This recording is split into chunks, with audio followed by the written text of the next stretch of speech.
नमस्कार दोस्तों, स्वागत है आपका हमारे यूट्यूब चैनल में। मैं अशोक कुमार आपका स्वागत करता हूं। हम लोग एक और नए सेट के साथ में उपस्थित हुए हैं।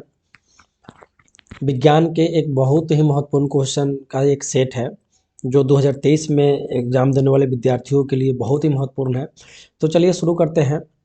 इससे पहले एक बात और हम लोग बताना चाहेंगे कि अगर आप हमारे चैनल पे न्यू हैं तो चैनल को सब्सक्राइब ज़रूर कीजिएगा, क्योंकि हम लोग जो भी विज्ञान या आर्ट्स के जो भी क्वेश्चन बनेंगे, हम लोग महत्वपूर्ण क्वेश्चन जितने भी होंगे एग्जाम के पॉइंट ऑफ व्यू से सारा क्वेश्चन हम लोग तैयार करेंगे। तो चलिए शुरू करते हैं। मनुष्य का हृदय धड़कता है। मनुष्य का हृदय 1 मिनट में कितनी बार धड़कता है? 72 बार प्रति मिनट, यानी कि 1 मिनट में मनुष्य का हृदय जो है 72 बार धड़कता है। मनुष्य के शरीर में कुल हड्डियों की संख्या कितनी होती है? तो मनुष्य के शरीर में कुल हड्डियों की संख्या जो होती है 206 होती है। मानव खोपड़ी में कितनी हड्डियां पाई जाती है? तो मानव की खोपड़ी में 8 हड्डियां पाई जाती है। नेक्स्ट क्वेश्चन है, मानव के मस्तिष्क का वजन कितना होता है? तो मानव के मस्तिष्क का वजन 1350 ग्राम से लेकर 1400 ग्राम के आसपास में होता है। तो अगर आपके पास में इन दोनों में से कोई भी ऑप्शन मिले, 1350 ग्राम हो तो 1350 ग्राम को टिक कीजिएगा, और 1400 ग्राम हो तो 1400 ग्राम को टिक कीजिएगा। दोनों ऑप्शन बहुत कम ही चांस है, नहीं के बराबर है, नहीं रहेगा, दोनों ऑप्शन एक ही रहेगा। मस्तिष्क के सबसे बड़े भाग को क्या कहा जाता है? तो मस्तिष्क के सबसे बड़े भाग को प्रमस्तिष्क या सेरेब्रम कहा जाता है। शरीर की सबसे बड़ी हड्डी कौन सी होती है? शरीर की सबसे बड़ी हड्डी होती है फीमर की, यानी कि जांघ में, जो थाई में जो हड्डी पाई जाती है वो शरीर की सबसे बड़ी हड्डी होती है। नेक्स्ट क्वेश्चन है, शरीर की सबसे छोटी हड्डी कौन सी होती है? तो शरीर की सबसे छोटी हड्डी स्टेपिस होती है, जो कान में पाई जाती है। शरीर की सबसे मजबूत हड्डी कौन सी होती है? यानी कि सबसे मजबूत हड्डी जो होती है वो जबड़े की होती है। सामान्य मनुष्य का रक्तचाप कितना होता है? तो सामान्य मनुष्य का रक्तचाप, जो बीमार मनुष्य नहीं है, सामान्य है, जनरल है, तो उसका रक्तचाप 120/80 होता है। मानव शरीर में जल की मात्रा होती है। तो मानव के शरीर में जल की मात्रा जो होती है शरीर का, यानी कि 65 से 80%। रक्त की मात्रा शरीर के कुल वजन का कितना प्रतिशत तक होता है? तो रक्त की मात्रा शरीर के कुल वजन का 7% होता है, 7%।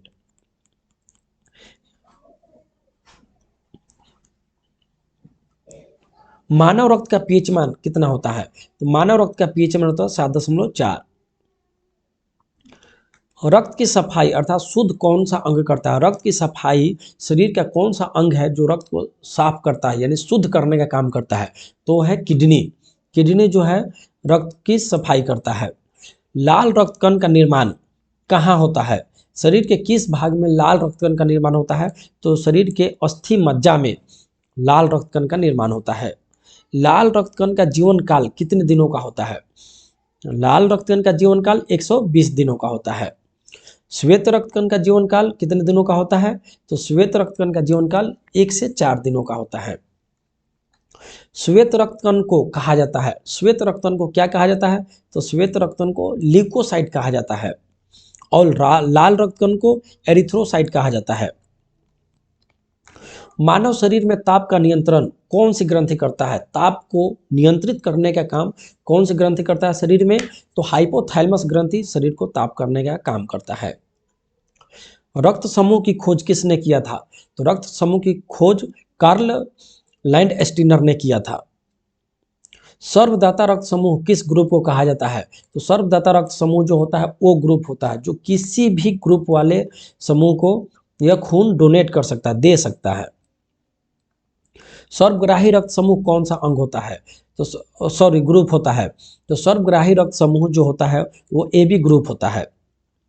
भोजन का पाचन कहाँ से प्रारंभ होता है? तो भोजन का पाचन जो है मुख से प्रारंभ होता है। पचे हुए भोजन का अवशोषण कहाँ होता है? तो पचे हुए भोजन का अवशोषण छोटी आंत में होता है। मनुष्य के शरीर में पाए जाने वाला सबसे बड़ी ग्रंथि कौन सा है? तो मनुष्य के शरीर में पाए जाने वाला सबसे बड़ी ग्रंथि जो है यकृत, जिसको लीवर कहा जाता है, यकृत को कहा जाता है। विटामिन ए कहाँ संचित रहता है? विटामिन ए यकृत में संचित रहता है। शरीर की सबसे छोटी ग्रंथि कौन सी होती है? तो शरीर की सबसे छोटी ग्रंथि को मास्टर ग्रंथि भी कहा जाता है, यानी कि पिट्यूटरी ग्रंथि जिसका नाम है। शरीर का सामान्य तापमान कितना होता है?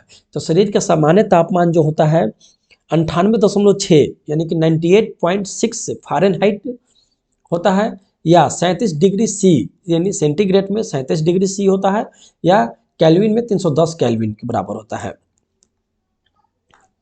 लार में पाए जाने वाले एंजाइम को क्या कहा जाता है? लार में पाए जाने वाले एंजाइम को टाइलिन नामक एंजाइम कहा जाता है। शरीर में अमीनो अम्ल की संख्या कितनी होती है? तो शरीर में अमीनो अम्ल की संख्या होती है 20 यानी 20। मानव शरीर में रक्त की मात्रा शरीर के भार का लगभग कितना प्रतिशत होता है? 7% होता है। लग रहा है कि ये क्वेश्चन रिपीट हो गया है शायद।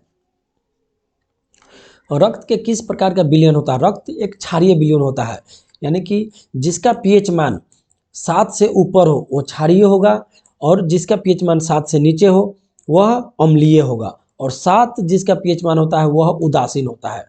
तो रक्त का पीएच मान 7.4 होता है जो हम लोगों ने ऊपर देखा था। तो 7.4 पीएच मान यानी कि क्षारीय होगा। पचे हुए भोजन एवं हार्मोन का शरीर में सम्मोहन किसके द्वारा होता है? तो प्लाज्मा के द्वारा पचे हुए भोजन का सम्मोहन होता है। जीवन की सबसे छोटी कार्यात्मक एवं रचनात्मक इकाई को क्या कहा जाता है? जीवन की सबसे छोटी कार्यात्मक एवं रचनात्मक इकाई को कोशिका कहा जाता है। कोशिका के अध्ययन विज्ञान को क्या कहा जाता है? कोशिका का अध्ययन जिस विज्ञान के द्वारा किया जाता है उसको क्या कहा जाता है? तो साइटोलॉजी। साइटोलॉजी कोशिका अध्ययन के विज्ञान को कहा जाता है। प्रकाश संश्लेषण के लिए क्या आवश्यक है? यानी कि प्रकाश संश्लेषण की क्रिया हो उसके लिए कौन कौन से तत्वों की आवश्यकता होती है? तो कार्बन डाइऑक्साइड की आवश्यकता होती है, जल की आवश्यकता होती है, क्लोरोफिल की आवश्यकता होती है, और सूर्य प्रकाश की आवश्यकता होती है। प्रकाश संश्लेषण की दर किस रंग के प्रकाश में सबसे अधिक होती है? तो लाल रंग के प्रकाश में प्रकाश संश्लेषण की दर सबसे अधिक होती है।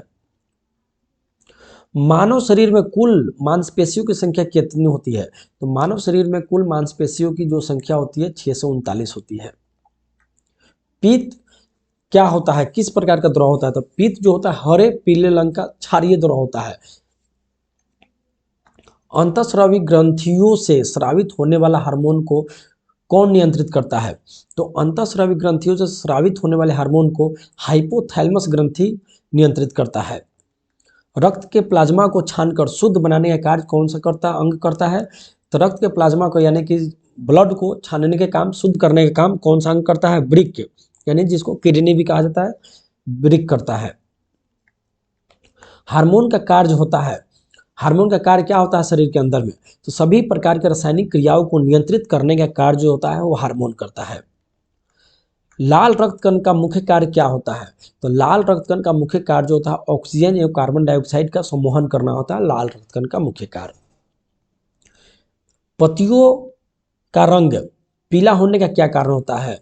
जो हरे पौधे होते हैं उसके पत्तियों का रंग जो होता है वो पीला होता है, तो उसका क्या कारण है? तो पत्तियों का रंग पीला होने का कारण होता है उसमें उपस्थित कैरोटीन के कारण। मेन कैरोटीन जो पाया जाता है जिसके कारण पत्तियों का रंग पीला होता है। श्वेत रक्त कण का मुख्य कार्य क्या होता है?